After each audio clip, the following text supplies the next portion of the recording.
Welcome to Jamaica, home of the famous Blue Mountain coffee. It was the mid-1400s when Columbus came here, sailed in and said this is the most beautiful island I've seen in the Caribbean. But we're about coffee, so we're heading up into the hills of St Andrews where it was first planted back in 1723. Apparently it's got some of the world's finest up there. Introduced to Jamaica in 1728 by the Governor Nicholas Laws, coffee production in Jamaica has been a roller coaster ride of boom and bust.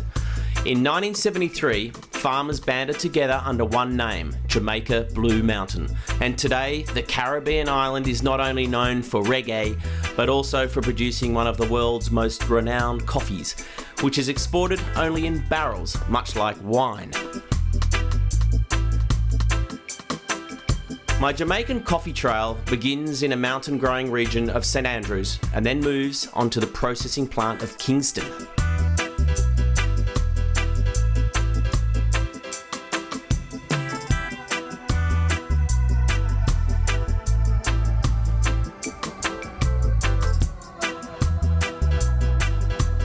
The first stop in my travels is the spectacular Clifton Mountain estate, the oldest functioning coffee estate in Jamaica, and is recognised as producing some of the finest quality, world-renowned Blue Mountain coffee.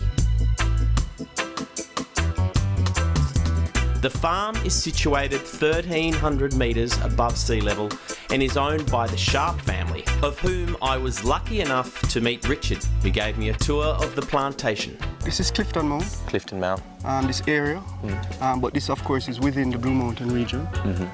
Peak is right over there actually. If clouds would move, we'd be able to see it.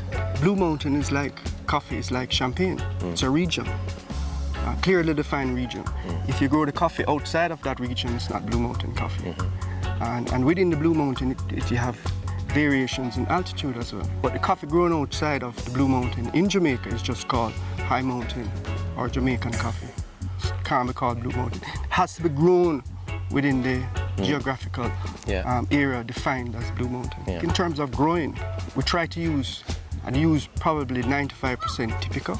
Those are the regulations that we have to follow. It has to be grown within a certain area, and we have to use typical. Long ago, they had some other varieties. We still have a little geisha, but as time goes by and we have to replant, we're replanting just with typical. So eventually we will have 100% typical, but now it's about 95%. Jamaica's got a standard. Jamaica's a brand in itself. Yes. And like champagne. Like champagne. That's the closest example of what Blue Mountain coffee is.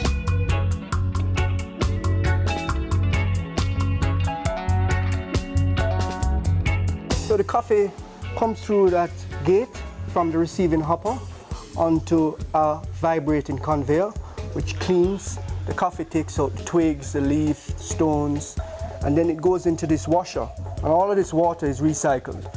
And the washer separates the dense coffee from the buoyant coffee. The dense coffee, which sinks, goes into that tank, and the buoyant coffee goes into this tank. The good stuff is the stuff that sinks, the dense coffee.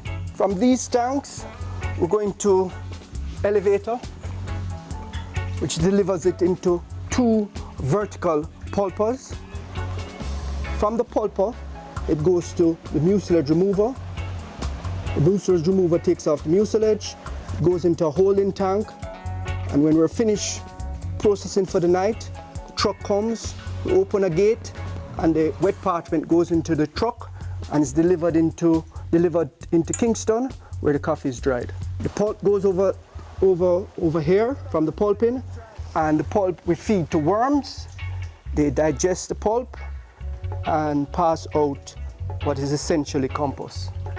So we use worms to break down the pulp and give us compost, which we use in the coffee and in the flowers as organic fertilizer. We have selected trees here that we mark, and we take the seeds just from those trees. And that's based on production, size of the beans, how healthy the tree is, all those things. Yeah, that tree, you know, it's got to have enough respect, man. No, plenty of respect for that tree. Yeah.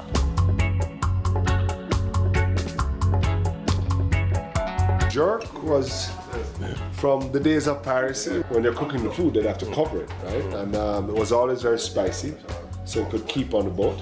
Yeah. But over time, they developed this the jerk, which is made with pimento and hot pepper, usually a Scotch bonnet pepper, and the food is marinated in it, and then it's slowly baked, usually on sweetwood sticks and covered,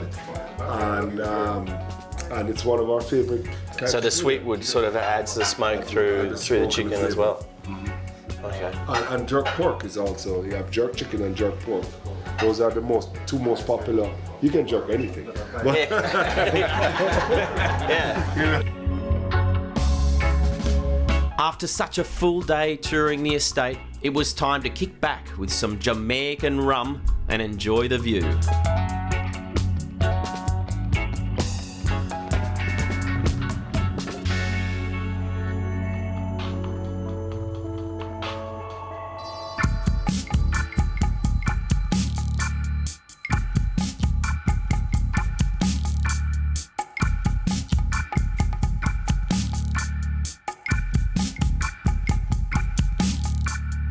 Deep in the heart of downtown Kingston, Richard gave me a tour of the family's extensive dry coffee mill. So this here is your That's parchment. So it's probably be here for another day, or today it will be pushed up and Yeah. then it will go in the dryer and we'll finish this in the dryer. So when it gets too hot in the middle of the day, what do you do? Pushed up like that. Okay. So it's pushed up, covered, Yeah. and that stops the drying process. So it's getting pretty hot out there under the barbecue. So you're bundling it up now and you're going to move it into the mechanical drying space. Right. We're going to finish the coffee in the mechanical dryers. This is the receiving hopper. So it goes through the chute here. Yep. It's Up into the elevators. through into these circular drums. And what energy source do you use to heat the drum? We use the husk, which is a byproduct of the coffee. Each section here is a silo. Yeah. And you have several batches going to make up a silo. Yeah. Blue Mountain coffee is also sold by color.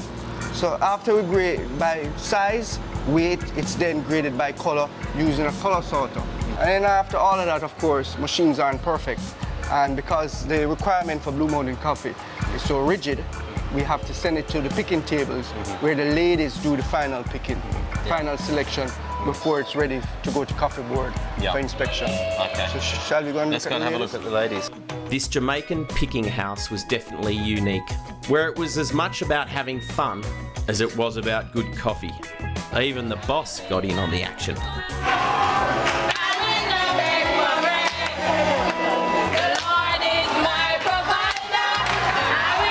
Hey, never had a reception like this before in a picking house.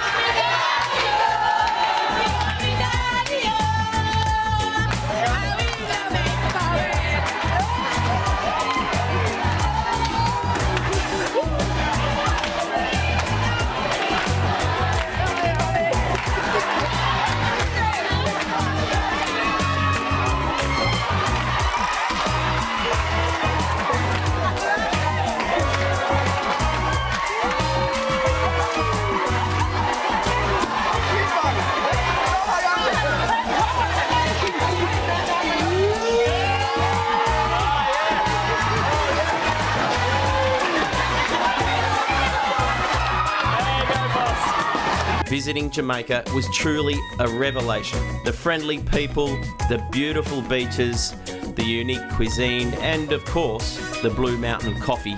Something I'll definitely be back for.